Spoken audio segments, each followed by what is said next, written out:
저는 어릴 적부터 교회를 다녔는데요. 삼손 이야기를 들을 때마다 무슨 영웅의 이야기를 듣는 것 같았습니다. 적군을 무찌르고 나라를 구한 사람, 힘이 세고 그 힘으로 하나님께 쓰임 받은 사람으로 어릴 적에는 알고 있었는데, 장성한 후에 성경을 보니까 이 삼손은 그렇게 제가 생각해왔던 민족의 영웅이 아니더라고요. 참으로 볼수록 실망스러운 사람이었고 자기 욕심에 이끌려 사는 망나니 같아 보였습니다. 삼손은 나실인이었습니다. 구별된 사람, 하나님께 드려진 사람이었습니다. 하지만 그는 하나님의 백성이라고 보기 어려울 정도로 이방인과 같은 삶을 살았습니다. 여러분은 어떠십니까? 하나님의 백성, 하나님의 자녀라는 신분을 가지고 계시는데 여러분에게는 하나님의 자녀다운 모습이 많이 드러나고 계십니까? 구별되어 거룩하게 살아가고 계십니까? 오늘 삼손의 이야기를 계속해서 살펴보면서 오늘 나에게 주시는, 우리에게 주시는 교훈을 생각해 보기를 원합니다. 오늘 본문에서 삼손은 세 차례 블레셋을 공격합니다. 왜 블레셋을 공격했는지, 그 공격한 결과는 어떠했는지를 한번 살펴보려고 합니다. 먼저 삼손의 첫 번째 공격인데요. 삼손은 여우 300마리를 잡아가지고 300마리를 잡은 것도 대단한 것 같아요. 300마리를 잡아서 2마리씩 짝을 지어서 그 꼬리들을 묶었습니다. 그리고 그 꼬리 끝에 회를 달아서 거기에 불을 붙이고 블레셋 사람의 밭으로 그 여우들을 다 몰아갔습니다. 꼬리 쪽에 불을 붙이고 2마리씩 묶어놨으니 이 여우들이 이제 정신없이 이리저리 막 뛰어다녔겠죠. 가는 곳마다 불이 붙는 겁니다. 그럼 여우들이 또 불이 없는 곳으로 또 피해서 막 도망가겠죠. 온 밭에 불이 붙어서 추수한 곡식단, 아직 추수하지 않은 곡식뿐만 아니라 포도원과 감람나무들까지 다 태워버렸습니다. 그 지역의 1년 양식, 그냥 농사란 농사는 다 망쳐버렸습니다. 삼손이 왜 이런 일을 했을까요? 오늘 1절과 2절을 보면 나와 있는데, 안타까운 것은 삼손의 사명과는 전혀 관련이 없이 일어난 일이었습니다. 지난 14장 본문에 보면 삼손은 수수께끼 하나를 내고 블레셋 사람들이 자기 아내를 이용해서 이제 그 수수께끼를 풀자 분노하죠. 그래서 화가 난 상태로 아내를 버려두고 혼자 고향집으로 돌아가 버렸습니다. 정확히 어느 정도의 시간이 흘렀는지는 알 수 없지만 오늘 본문의 이야기는 삼손의 화가 충분히 풀릴 만큼 시간이 지난 후에 삼손이 다시 처가를 방문합니다. 빈손으로 가지 않고 염소 새끼를 가지고 가는데 이것은 다시 이제 화해하고 관계를 풀기 위한 선물로 준비해 간 것입니다. 그런데 삼손이 처가에 도착했을 때 장인이 반가워하기보다 난감해하는 겁니다. 왜냐하면 삼손이 다시 돌아오지 않을 거라고 생각하고 자기 딸을 다른 남자에게 아내로 줘버린 후였기 때문입니다. 그래서 삼손이 내 아내를 보고 싶다라고 하지만 보지 못하게, 그 방에 들어가지 못하게 막는 거죠. 그러면서 장인의 제안이 나에게 더 예쁜 둘째 딸이 있으니 그 딸을 당신의 아내로 주겠네. 하지만 삼손은 그 제안이 마음에 들지 않았습니다. 그래서 3절에 보면 삼손이 그들에게 이르되 이번은 내가 블레셋 사람들을 해할지라도 그들에게 대하여 내게 허물이 없을 것이다 라고 얘기하죠.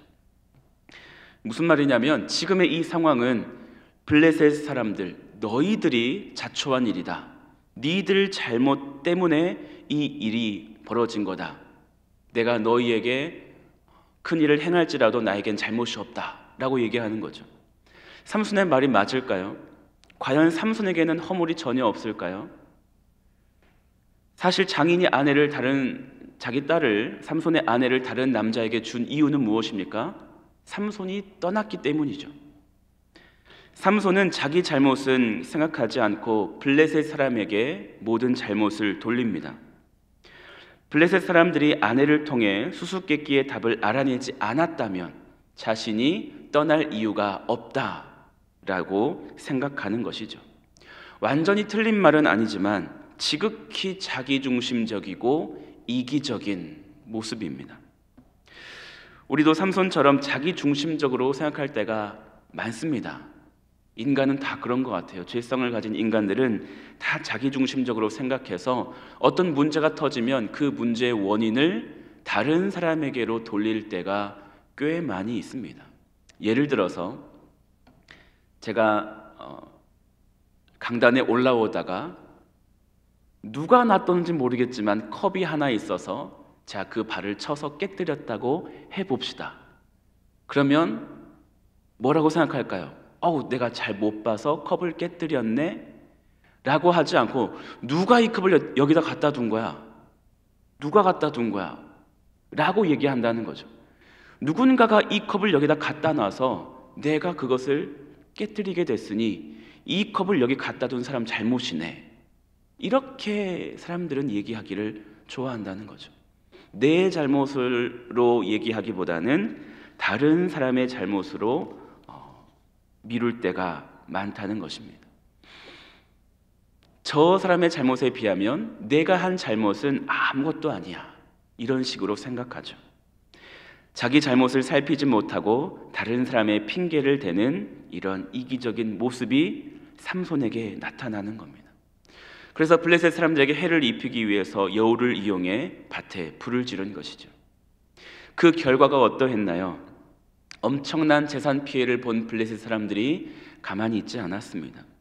이 일을 벌인 사람이 삼손이라는 것을 알아냈고 왜 그렇게 했는지 그 원인에 대해서도 알아냅니다.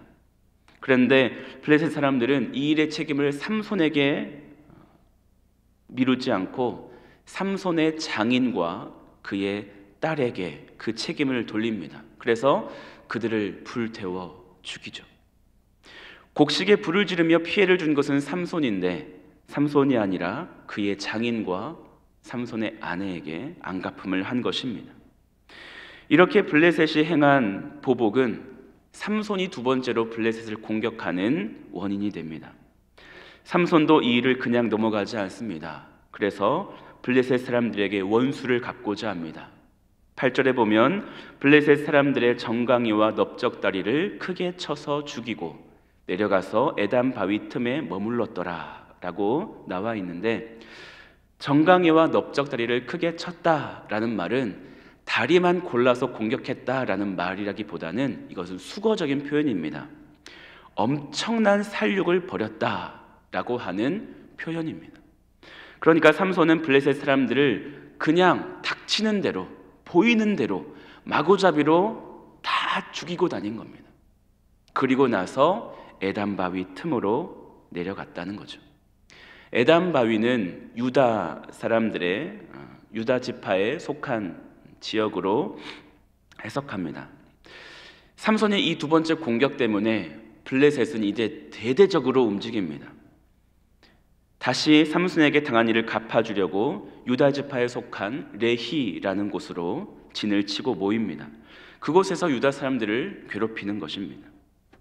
결국 두 번째 삼손의 공격의 결과가 블레셋 사람들의 또 다른 공격의 원인이 되고 서로 공격하고 또 원수 갚겠다고 또 공격하고 또 내가 갚아주겠다고 또 공격하고 복수의 복수를 거듭하는 모습입니다. 이 과정이 다 이기적인 생각 때문입니다. 내 잘못은 없어요. 다 블레셋 사람 입장에서는 삼손이 이렇게 했으니까 우리가 이렇게 하는 거다 라고 하는 거고, 삼손 입장에서는 블레셋 사람들이 이렇게 했으니 내가 이렇게 하는 거다 라고 서로의 입장이 자기만 생각하는 거죠. 그러면 정말로 객관적으로 봐서 누구 잘못일까요? 누구 때문에, 처음에 누구 때문에 이 일이 벌어진 걸까요? 여러분 누구 때문이라고 보세요? 삼손 때문이라고 저는 생각합니다. 왜냐하면 블레셋 여인과 결혼했기 때문이고 그 결혼은 자기 눈에 보이기에 자기 눈에 보기 좋은 대로 행했기 때문입니다. 하나님의 백성이 하나님의 백성답게 살지 못할 때, 이스라엘의 사사가 사사답지 못할 때 문제가 생기기 시작한 것이고, 복수에 복수를 낳는, 꼬리에 꼬리를 무는 일의 원인이 되었던 것입니다. 블레셋의 압박을 받은 유다 사람들은 3천 명이 모여서 삼손에게 갑니다. 삼손을 결박해서 블레셋 사람들에게 넘겨주려고 한 거죠. 다행히 삼손은 유다 사람들과는 싸우지 않습니다. 삼손의 인생에서 찾아보기 어려운 잘한 일 중에 하나가 바로 이 일입니다. 유다 사람과는 싸우지 않습니다.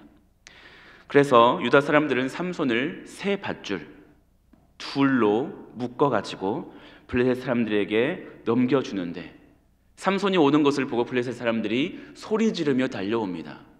원수를 이제 우리가 잡았다, 막 기뻐하며 승리의 함성을 지른 것이죠.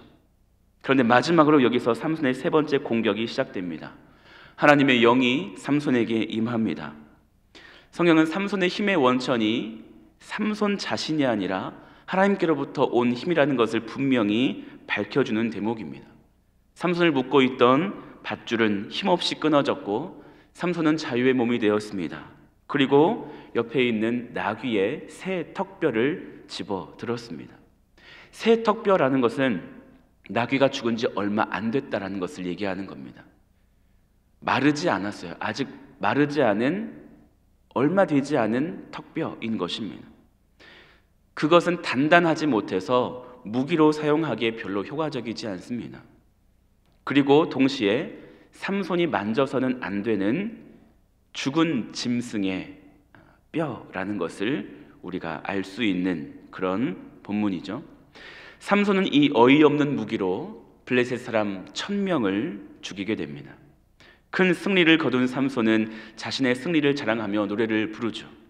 16절에 보면 이르되 나귀의 턱뼈로 한 더미 두 더미를 쌓았으며 나귀의 턱뼈로 내가 1000명을 죽였도다 하니라. 여러분, 이것은 삼손이 지은 노래거든요. 여기에서 무엇을 느끼시나요? 하나님을 찬양하는 것은 전혀 없습니다. 하나님께 대한 감사 없습니다. 그저 자신이 한 일을 자랑하며 기념할 뿐입니다. 승리를 거둔 삼손은 심하게 목이 마른데 마실 물이 없어서 위기를 맞습니다. 그가 목이 말라서 하나님께 부르짖죠. 그가 처음으로 하나님께 말하는 장면입니다. 그 전까지는 하나님을 찾지 않았던 것 같아요.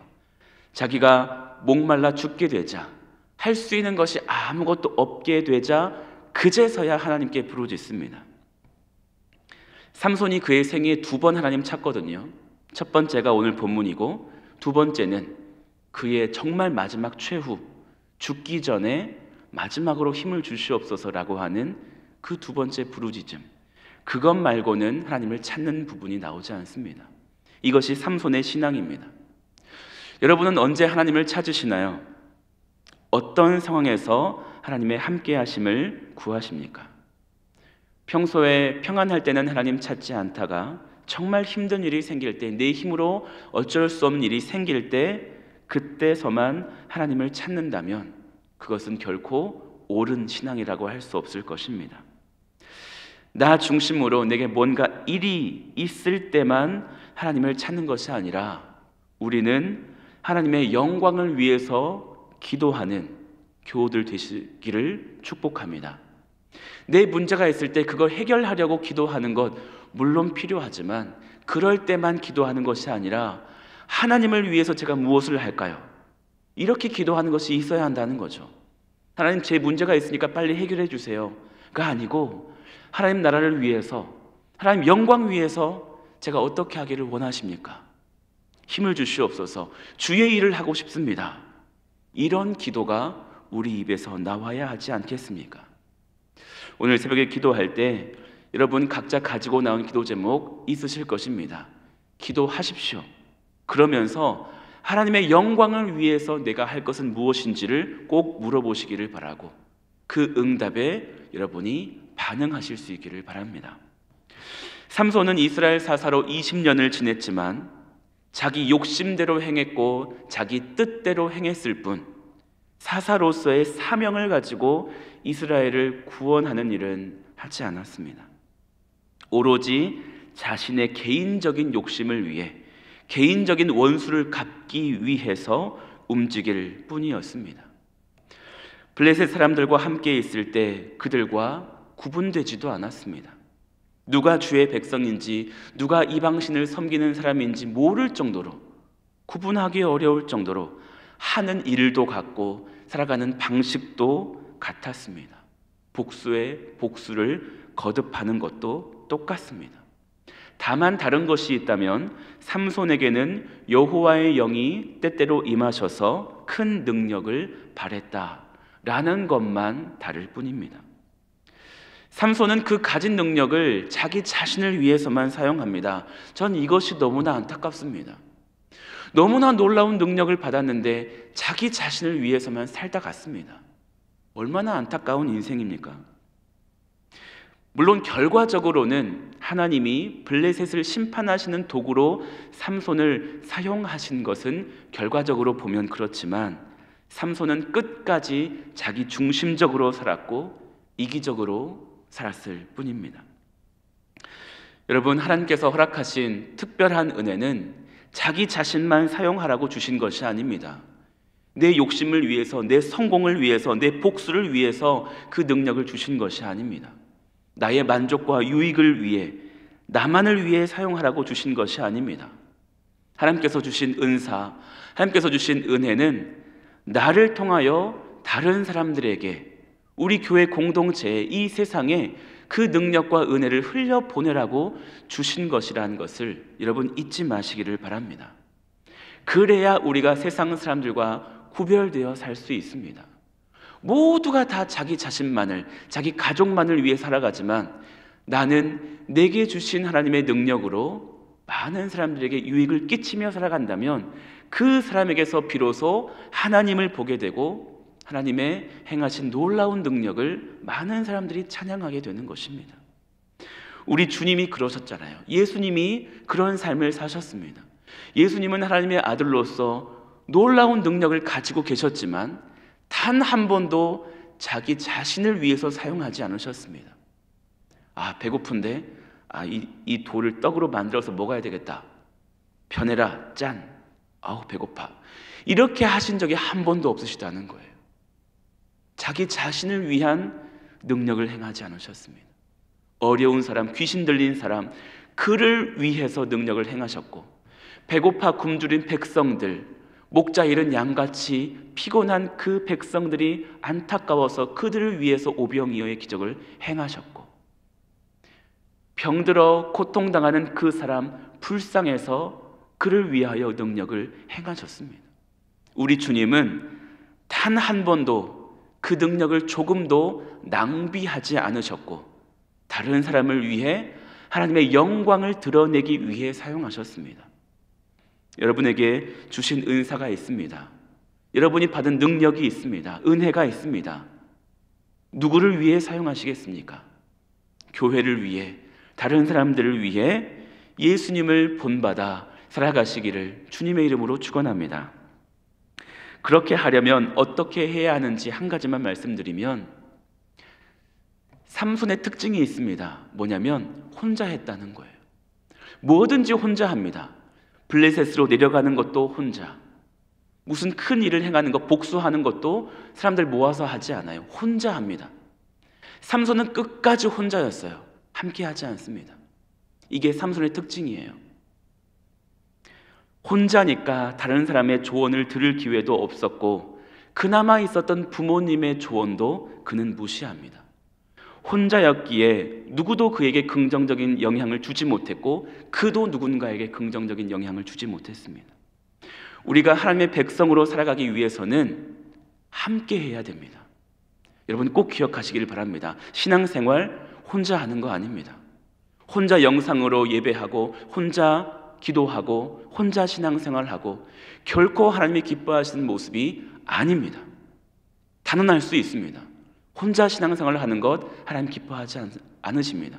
그래서 예수님도 12 제자 불러 모아서 그들과 함께 하셨고 예수님께서 교회를 또 세우신 거예요. 교회를 세우신 이유는 함께 모여 예배하고 함께 모여 교제하고 하나님의 나라 함께 이루어 가라고 하신 것입니다. 여러분, 혼자 하려고 하지 마십시오. 우리는 기독교의 영성은 함께 하는 영성입니다. 혼자 즐기고 혼자 생활하고 혼자 만족하고 혼자 지내라고 우리를 부르신 것이 아닙니다. 함께 하라고 부르셨습니다. 내게 주신 은혜, 내게 주신 재능과 은사는 나를 위한 것이 아니에요. 다른 사람들을 위한 것입니다. 성도를 세우라고, 교회를 세우라고, 하나님 나라 세우라고 허락하신 능력인 것입니다. 여러분, 믿는 자들과 함께 하시기를 바랍니다. 우리 교회 공동체, 옆에 있는 집사님, 권사님들 함께 하시기를 바랍니다. 어떻게든 모이기를 힘쓰고 식사 한번 합시다. 우리 하나님의 말씀 함께 봅시다. 묵상합시다. 큐티합시다. 우리 함께 만나서 서로의 기도 제목 나누고 함께 기도해 줍시다. 이런 함께 모이는 우리 보배로운 공동체가 될 수 있기를 바랍니다. 서로를 세워주고 서로를 도와주고 서로를 위해 기도해주는 아름다운 공동체가 될 수 있기를 바랍니다. 그럴 때 우리는 하나님의 백성답게 살 수 있습니다. 오늘 삼손의 모습을 보면서 반면 교사밖에 없죠. 사실 삼손 닮아야 되겠다라는 것보다는 삼손처럼은 하지 말아야 되겠다라는 부분이 많지만, 우리가 원수 갚는 것은 누구에게 맡겨야 되나요? 하나님께 맡겨드리고, 혼자 있는 것이 아니라 함께 서로에게 선한 영향력을 끼치고 또 주고받는 그래서 하나님의 나라를 확장시켜 나가는데 귀하게 쓰임받는 우리 보배로운 교우들 다 되시기를 주님의 이름으로 축원합니다. 아멘. 기도하겠습니다. 하나님 아버지, 감사합니다. 오늘 삼손의 모습을 보면서 내가 가지고 있는 신앙, 나의 믿음 생활의 모습을 돌아보게 됩니다. 삼손은 자기 잘못은 전혀 없고 블레셋 사람들이 내게 이렇게 행했으니 내가 갚아주겠다라고 생각했습니다. 많은 사람들이 이기적으로 자기 중심적으로 판단합니다. 하지만 주님, 우리는 나의 모습을 먼저 돌아보게 하여 주옵소서. 남의 눈 속에 있는 티를 보기 전에 내 눈 속에 있는 들보를 먼저 보게 하여 주시옵소서. 그래서 내가 복수하고 내가 갚아주려는 생각을 버리게 하시고 먼저 나의 잘못을 회개하게 하시고 모든 것을 하나님의 손에 맡겨드릴 수 있는 하나님을 의지하는 믿음을 우리에게 허락하여 주시옵소서. 삼손은 모든 것을 혼자 했습니다. 하나님, 우리는 그렇지 않기를 원합니다. 함께 신앙생활을 하게 하시고 서로가 서로에게 선한 영향력을 끼치며 서로를 위해서 기도해주고 서로를 세워주는 아름다운 교회 공동체를 세워가게 하여 주시옵소서. 나에게 주신 은사, 나에게 주신 능력을 나만을 위해서 사용하지 않게 하시고 하나님의 나라 위하여서, 다른 사람을 위하여서 지혜롭게 사용하는 주의 종들이 다 되게 하여 주옵소서. 그래서 내가 하는 모든 것이 하나님의 영광을 드러내며 하나님의 칭찬받는 복된 삶이 될 수 있도록 축복하여 주시옵소서. 하나님, 다비 목사님, 사모님, 어머니 장례 오늘 발인합니다. 날씨가 많이 춥고 또 눈이 많이 내려서 염려가 됩니다. 하나님, 그 모든 장례 절차 가운데 하나님께서 은혜를 베푸셔서 안전사고 없이 잘 마무리될 수 있도록, 그리고 유족들 가운데 하나님의 놀라운 평화와 위로가 함께 할 수 있도록 주님 함께하여 주시옵소서. 또 슬픔 당한 가정이 있습니다.